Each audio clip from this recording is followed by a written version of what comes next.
Hey folks, before we dive in, make sure you hit that follow button for SkyAlert USA. That way, you won't miss this video or any of our future updates. Trust me, you'll want to stay in the loop. Welcome back to SkyAlert USA, your #1 source for real-time weather coverage across the United States and Canada. I'm coming to you live with a critical weather report on this Saturday, March 7th, 2026. And I need you to pay close attention, because what is happening right now across the central United States is nothing short of extraordinary, and the threat is far from over. We are tracking one of the most significant early-season severe weather outbreaks in recent memory. Tornadoes have already killed people, floods are swallowing highways, and a brand new threat is building over Canada, ready to push a wall of Arctic air southward into the United States, just as spring tries to arrive. This is a multi-layered, multi-day event, and today we are breaking it all down for you. Stay with me. This is going to be a long one. Let's get into it. Let's start with what has already unfolded, because the past 48 hours have been absolutely brutal for millions of Americans living in the nation's heartland. A mother and daughter were killed Thursday night in western Oklahoma when their vehicle was struck by a tornado at the start of what has become a 2-day outbreak of severe storms across the plains and Midwest. This is a tragedy that cuts deep. 2 lives lost in an instant while driving on a road they likely travel every day. The 2 were traveling near State Highway 60 and 243 Road, west of Fairview, Oklahoma, when they were hit by the tornado, as confirmed by Major County Sheriff Tony Robinson.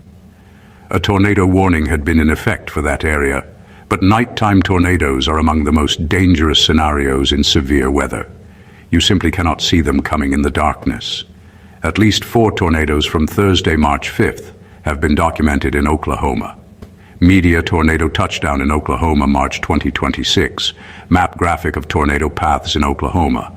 An EF2 near Fairview, an EF1 in Clio Springs, a tornado with EF2 damage in Helena in Alfalfa County, and a 4th tornado south of Waukita in Grant County. Tornadoes were also reported in Mayfield, Kansas and Wellington, Texas. Storm chasers on the ground were reporting widespread destruction across northwest Oklahoma. Storm chasers documented additional destruction in Clio Springs and Helena, Oklahoma, with overturned mobile homes and damaged houses, indicating the storm's wide reach. Hail the size of golf balls or larger also pelted the region, and the storms blew over semi-trailers across parts of Major County, Oklahoma. Oklahoma Governor Kevin Stitt responded to the tragedy, stating he was praying for the family and warning residents that severe weather risks would continue throughout the weekend. Now, if you think that's where this story ends, you are wrong. Friday brought even more chaos. On Friday, March 6, 2026, more than 58 million people from San Antonio, Texas, up through Green Bay, Wisconsin, were bracing for a threat of significant severe weather. That is not a small number. That's nearly 1 in 5 Americans under the gun of a life-threatening weather system in a single day. According to the Fox Forecast Center, a broader severe weather threat targeted more than 63 million people Friday, spanning more than 1,500 miles from Texas to Michigan. The Storm Prediction Center outlined an enhanced risk, level 3 out of 5, for central Oklahoma, eastern Kansas, and western Missouri, including places such as Oklahoma City, Wichita, and Kansas City. An enhanced risk is not a routine alert. It means forecasters are highly confident that numerous severe storms will produce damaging winds, large hail, and strong tornadoes, potentially EF2 or EF3 on the enhanced Fujita scale. Forecasters predicted wind gusts of 75 miles per hour or more, hail between 2 and 3 inches in diameter, and the possibility of strong tornadoes. The storms were fueled by unusually warm air for early March, combined with a massive surge of energy from a shift in the jet stream. Record high temperatures were possible in dozens of cities on Friday from Chicago into the southeast. Flash flooding also struck sections of Interstate 20 near Dallas, Texas, as heavy rainfall left portions of the major highway submerged, forcing tractor trailers and passenger vehicles to navigate through dangerous standing floodwaters. Additional fatalities were reported in Okmulgee County, Oklahoma, where 2 more people were killed on Friday, and multiple deaths were confirmed in Michigan as well, bringing the total storm-related death toll to at least 8 across the central United States. Now let's talk about what is happening today, right now, on this Saturday, March 7th, 2026. The severe weather threat has moved east Saturday, impacting the south-central United States up toward the eastern Great Lakes. The same cold front that fueled the devastating tornadoes across Oklahoma and Kansas is now pushing into new territory, areas that may not be as accustomed to extreme severe weather setups. If you are living in parts of the Tennessee Valley, the Mid-South, or toward the Ohio Valley today, this is your warning. The atmosphere is still charged, the moisture is still present, and the dynamics that powered deadly tornadoes earlier this week are not fully gone. Keep your weather radio on.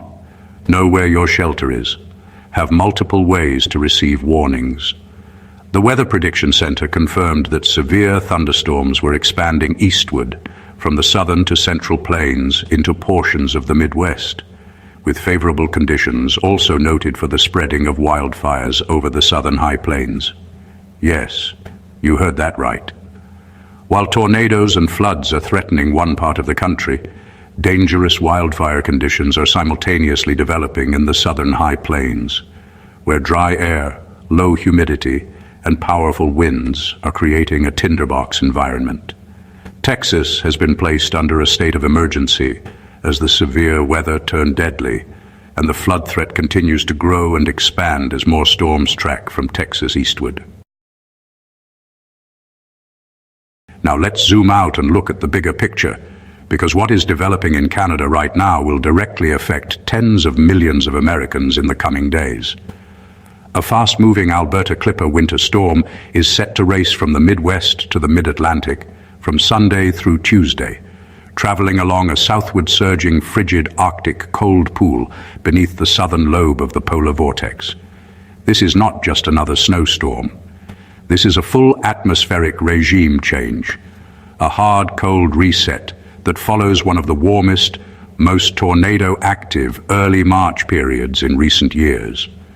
Alberta Clippers form in the lee of the Canadian Rockies and quickly move across the northern United States toward the east coast. While they typically produce less snow than large Gulf moisture storms, they are followed by extreme cold air masses, characterized by a dramatic drop in temperature. Monday lows are expected to drop into the 20s across the Midwest and Ohio Valley, with temperatures falling into the mid-teens across the Great Lakes and the northeast United States. For a region that was seeing record highs just days before, this will feel like a dramatic and dangerous whiplash. In Canada, snow squalls accompanied by powerful winds have already been impacting Alberta, with near whiteout conditions expected on provincial roads and highways. Environment Canada issued a series of weather alerts for communities across northern and central Alberta, warning of heavy snow and strong winds, with a snow squall watch issued for the Edmonton region. This Arctic air mass originated over Canada and is being channeled southward by the same polar vortex that has been disrupting North American weather patterns all winter. The connection between Canadian Arctic dynamics and U.S. severe weather outbreaks is very real, and it is playing out in real time right before our eyes. Let me now give you a breakdown of what to expect over the next 3 days, region by region. Saturday, March 7th, today, the severe weather threat continues across the southeast and mid-south. Tornado and damaging wind risks remain elevated from parts of Arkansas and Tennessee into portions of the Ohio Valley. Flash flooding is an ongoing concern across Texas, where already saturated ground just can't absorb more heavy rain. Wildfire danger is high across the southern high plains due to strong winds and dry conditions.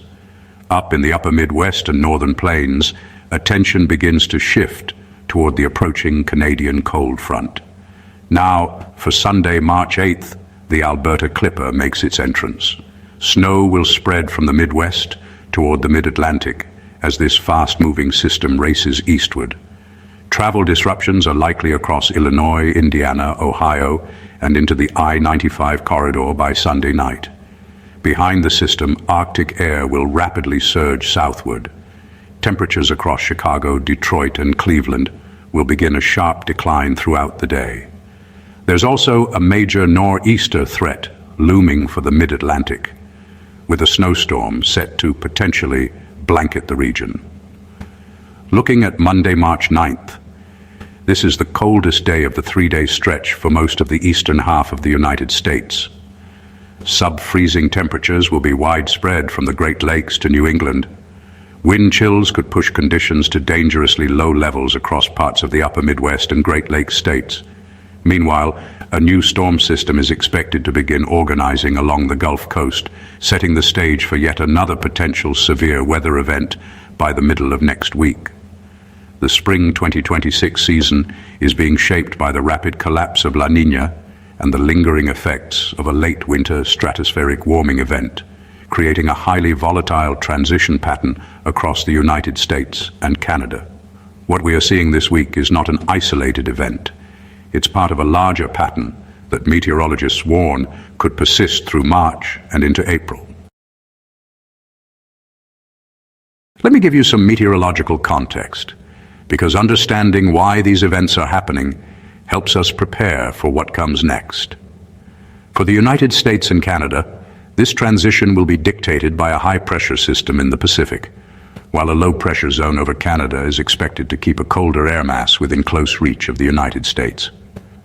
AccuWeather meteorologist Alex Duffus noted that while tornado counts may be around historical averages this spring, the atmosphere favors repeated rounds of severe thunderstorms, especially storms capable of producing wind damage and heavy flooding downpours. Flash flooding is cited as a major concern this year. This week's severe weather outbreak also ended a remarkable 101-day stretch without a severe thunderstorm watch in the United States, the longest such gap in at least 20 years, according to Iowa Mesonet records. In a single week, winter went from dominant to transitional, and the atmosphere is responding explosively. Above normal snowfall is still projected for the southern half of Canada and the northern United States through March, and the combination of spring cold and increased precipitation will continue to impact early season snowfall potential across the northern, central, and eastern United States. Before I wrap up, I want to take a moment to remind everyone about severe weather safety, because this week proved once again that these storms can be deadly with very little warning. First, know your alerts. There is a critical difference between a tornado watch and a tornado warning. A watch means conditions are favorable for tornado development. A warning means a tornado has been detected on radar or confirmed by spotters. You need to take shelter immediately. Second, never try to outrun a tornado in a vehicle. The most reliable way to receive important weather information is through a weather radio, tuned to your location. These radios are designed to wake you up even in the middle of the night. Third, if you live in a mobile home, identify a nearby sturdy structure in advance. Mobile homes offer virtually no protection against even a weak tornado. Fourth, have a family emergency plan that includes a designated shelter location in your home, ideally an interior room on the lowest floor, away from windows. And fifth, follow your local National Weather Service office on social media and download a reliable weather app with push notifications enabled for severe weather alerts. The first week of meteorological spring 2026 has arrived with a ferocity that has shocked even seasoned forecasters. We've seen deadly tornadoes in Oklahoma, golf ball-sized hail across the plains, flash flooding on major Texas highways, record warmth followed by a sharp Arctic invasion from Canada, and wildfire danger in the southern high plains, all simultaneously. This is SkyAlert USA, keeping you ahead of the storm every single day. If this video helped you stay informed, please hit the like button, subscribe to the channel, and hit that bell icon so you never miss a critical weather alert. Share this video with your family and friends across Oklahoma, Texas, Kansas, Missouri, and the Great Lakes region. They need to see this. Stay safe out there.